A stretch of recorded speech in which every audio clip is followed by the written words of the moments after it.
राकेश और समीना को एहसास होने लगा था कि उनकी बरसों पुरानी दोस्ती मोहब्बत में बदल चुकी है। बस मोहब्बत का इजहार करने की हिचक थी उन दोनों में। कई साल से दोनों अजीत सिंह मेमोरियल थिएटर में स्टेज परफॉर्मेंस करते थे और साथ ही साथ टीवी सीरियल्स और फिल्मों में छोटे मोटे कैरेक्टर रोल किया करते थे। राकेश बिहार के किसी गांव से कोई 10 साल पहले अपने बाप के निधन के बाद मुंबई आया था। घर में कोई दूसरा फर्द नहीं था, इसलिए हमेशा के लिए गांव को अलविदा कहकर मुंबई में ही बस गया था। समीना मुंबई की एक मशहूर तवायफ जोहरा खातून की इकलौती बेटी थी। मां की मौत के बाद समीना उस बदनाम इलाके को छोड़कर कहीं अलग रह रही थी। राकेश और समीना थिएटर में अक्सर नायक नायिका का रोल किया करते थे। दर्शकों और निर्देशकों को उनकी जोड़ी बड़ी सहज लगती थी। एक दिन किसी नाटक की रिहर्सल के बाद सभी कलाकार चले गए, मगर समीना किसी सोच में खोई हुई थी कि राकेश ने पास आकर उसकी खामोशी तोड़ी। समीना कहाँ खोई हुई हो? ओ, कहीं नहीं, तुम अभी यहीं हो राकेश? चौंकते हुए समीना बोली। तुम भी तो यही हो? समीना, मैं कई दिनों से तुमसे कुछ कहने की सोच रहा हूं। महीन मुस्कुराहट के साथ शून्य में घूरते हुए समीना बोली। पता है, कमाल है। राकेश की आवाज में खुशी की खनक थी। यही सोचकर मैं भी परेशान हो रही थी। गंभीर मुद्रा में समीना बोली। मैं समझा नहीं समीना। पहले तुम वो कहो जो तुम कहना चाह रहे थे। कितनी अजीब बात है समीना कि जो अल्फाज सैकड़ों बार स्टेज पर और रिहर्सल में मैं तुमसे कह चुका हूं, आज उन अल्फाजों को अदा करने में कितनी घबराहट हो रही है। तो मत कहो। मुस्कुराते हुए समीना बोली। इसका मतलब तुम समझ गई हो। खुश होते हुए राकेश बोला। गर्दन हिलाते हुए मुस्कुराकर समीना बोली। फिर भी मैं कहूंगा, क्योंकि मोहब्बत का इजहार जरूरी है, अंजाम चाहे जो भी हो। Samina, I love you.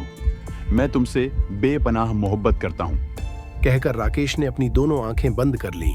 आंखें बंद क्यों कर ली हैं? उसे निहारते हुए समीना बोली। अगर तुम हाँ कहोगी तो तुम्हारी शक्ल देखूंगा, और अगर तुम ना कहोगे तो कभी ये आंखें तो जिंदगी तुम्हारी तरफ नहीं देखेंगी। कितना चाहते हो मुझे?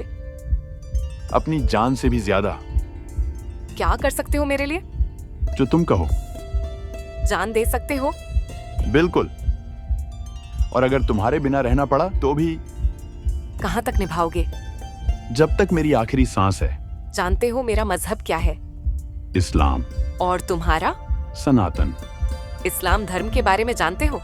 थोड़ा बहुत। जानते हो इस्लाम धर्म के मुताबिक दूसरे धर्म में शादी नहीं कर सकते? नहीं मालूम। मगर ये सच है। कोई रास्ता बताओ। चल सकोगे उस रास्ते पर? बेखौफ। बताऊं? जरूरत नहीं है, मैं इस्लाम धर्म कबूल कर लूंगा। अब तुम अपनी आंखें खोल सकते हो। समीना आगे बढ़कर राकेश के गले लग गई।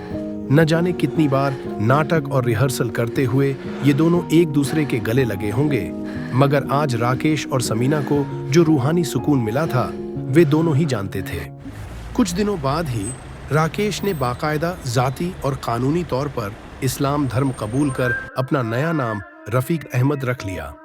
राकेश का ना तो कोई परिवार था और ना ही कोई रिश्तेदार, इसलिए उसे किसी भी प्रकार के सामाजिक बहिष्कार अथवा विरोध का सामना नहीं करना पड़ा। दोनों ने बाकायदा कोर्ट में शादी की और घर आ गए। समीना ने राकेश को इस्लाम धर्म से संबंधित कुछ किताबें लाकर दी। उसके बाद राकेश उन किताबों में कुछ ऐसा खोया कि वो स्टेज, नाटक, सीरियल्स, फिल्म सब कुछ भूलकर उन किताबों का ही हो गया। उसने नमाज सीखी, अरबी सीखी और बन गया पक्का मुसलमान। एक दिन समीना सुबह सुबह घर से तैयार होकर किसी नाटक की रिहर्सल के लिए जा रही थी। तभी उसे राकेश ने रोक लिया। समीना, तुमसे कुछ जरूरी बात करनी है। क्या? जाते हुए रुककर समीना बोली। 2 मिनट बैठो। जल्दी कहो, मुझे देर हो रही है। समीना, हमारा मजहब क्या है? वो बात कहो जो तुम्हें कहनी है। पहेलियां क्यों बुझा रहे हो? थोड़ा गुस्सा होते हुए समीना बोली। तो सुनो। राकेश ने भी तेजी पकड़ी। हमारा मजहब इस्लाम है, और ये जो सब कुछ तुम कर रही हो ये हमारे मजहब में जायज नहीं है। कोई प्रोस्टिट्यूशन नहीं कर रही हूँ। गुस्से में समीना चीख पड़ी। गुस्सा क्यों हो रही हो समीना? मैंने ऐसा कहाँ बोला? मैं तो ये कह रहा हूँ कि ये नाटक, ये सीरियल्स या ये मॉडलिंग जैसे काम करना हमारे मजहब के लिहाज से बिल्कुल भी जायज नहीं है। हमारा मजहब? ठेकेदार बन गए हो तुम तो मजहब के। 4 दिन के मुसलमान होकर सब कुछ छोड़ छाड़ कर घर पर बैठ गए और मुझे भी काम से रोक रहे हो। क्या खाओगे? खाक। इससे अच्छा होता मैं तुम्हें मुसलमान ही नहीं बनाती। समीना ने गुस्से में अपने दिल का गुबार निकाल दिया। मैं काम छोड़कर घर नहीं बैठ रहा हूँ समीना। पिछले 1 महीने से भाग दौड़ में लगा हुआ हूँ।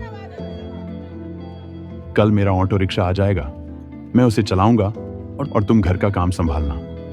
पागल हो गए हो तुम? मैं घर बैठूंगी? अरे मेरा पैशन है एक्टिंग और तुम भी ऑटो नहीं चलाओगे। नहीं समीना, मैं भले ही ऑटो ना चलाकर तुम्हारी पसंद का कोई दूसरा जायज काम कर लूं, मगर तुम थिएटर वगैरह जैसे वाहियात काम नहीं करोगी। हुक्म चला रहे हो मुझ पर? नहीं समीना, हुक्म तो अल्लाह का है जो हम सबको मानना होगा। मैं नहीं मानती किसी ऐसे हुक्म को। कहकर गुस्से से तिलमिलाते हुए समीना कमरे में चली गई। इस तकरार के बाद राकेश और समीना की दूरियां धीरे धीरे बढ़ने लगी। राकेश ऑटो रिक्शा चलाने लगा और साथ ही साथ ज्यादातर वक्त मस्जिदों और जमाअतों में गुजारने लगा। समीना ने थिएटर में काम करना जारी रखा। आए दिन पति पत्नी में नोक झोंक और तकरार बढ़ने लगी। फिर एक दिन किसी छोटे अखबार के एक विज्ञापन में समीना की अर्धनग्न तस्वीर देख राकेश गुस्से में आग बबूला होता हुआ घर में दाखिल हुआ और उसने वो अखबार समीना के मुंह पर दे मारा। ये क्या वाहियात फोटो है? मैं तुमसे पूछती हूँ कि तुम अपना ऑटो रिक्शा कब और कैसे चलाते हो? समीना ने तपाक से जवाब दिया। रिक्शा? अरे रिक्शा तो मेरा रोजगार है। राकेश ने सफाई दी। तो ये मेरा रोजगार है। जमीन में पड़ा हुआ अखबार उठाकर उसे लहराते हुए समीना बोली। पर ये हराम है समीना। गुस्से में चीखते हुए राकेश बोला। मैं नहीं मानती। तपाक से समीना बोली। तुम्हारे मानने या ना मानने से मजहब की लिखी हुई बातें तो नहीं बदल जाएगी। राकेश तेजी से बोला। पर मैं बदल सकती हूँ। आंखें फैलाते हुए समीना बोली। क्या? मजहब? हाँ, वही मजहब जिसने मुझसे तुम्हें छीन लिया। कहते हुए समीना फूट फूट कर रोने लगी। पागल हो गई हो तुम? हाँ, पागल हो गई हूँ मैं। नहीं चाहिए मुझे ऐसा मजहब जिसने मुझसे मेरा राकेश छीन लिया। मैं ये मजहब छोड़कर हिंदू बनूंगी। राकेश ने जोरदार तमाचा समीना के चेहरे पर मारा। तुमने मुझ पर हाथ उठाया। समीना की आंखें हैरत और सदमे से फैल गईं। पागल हो गई हो तुम? मैं तुम्हें मेंटल हॉस्पिटल लेकर जाऊंगा। खबरदार, जो मुझे हाथ लगाया। मैं तुम्हें और तुम्हारे मजहब को छोड़कर जा रही हूँ। हमेशा हमेशा के लिए तुम्हें तुम्हारा नया मजहब मुबारक हो। निकाह से खारिज हो जाओगी मेरे। वैसे भी मैं तुम्हारे लिए किसी अजनबी जैसी ही हूँ। मोहब्बत तो तुम्हें अपने नए मजहब से हुई है। कहते हुए समीना रोती हुई वहां से चली जाती है। कई साल बीत गए। समीना और राकेश दूर होकर भी एक दूसरे के दिल से अलग नहीं हो पाए थे। भले ही वे गुस्से में लड़ झगड़ कर एक दूसरे से अलग हो गए थे। समीना रोज बड़ी शिद्दत से राकेश के आने का इंतजार करती थी कि कोई दिन ऐसा आए कि राकेश उसे लेने आ जाए। दोनों की अना का टकराव उनकी मोहब्बत पर हावी हो रहा था। उधर राकेश, जो मुसलमान बन चुका था, मस्जिदों और जमातों में अपना वक्त गुजार रहा था। अब उसकी इबादतों में खलल पड़ना शुरू हो गया था। समीना की यादों ने उसे परेशान करना शुरू कर दिया था और राकेश धीरे धीरे गहरे डिप्रेशन में चला गया। यही कुछ हालत समीना की भी हो गई थी।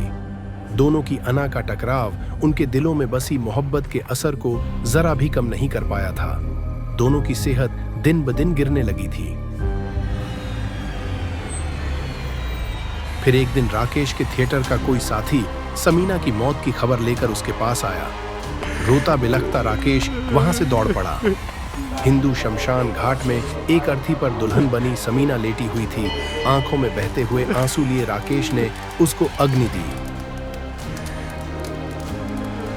और रोता हुआ लड़खड़ाते कदमों से वहां से 200 गज दूर के फासले पर एक मस्जिद में गया, वजू की और नमाज पढ़ने लगा। आखिरी सजदे में गया और फिर उठ नहीं पाया।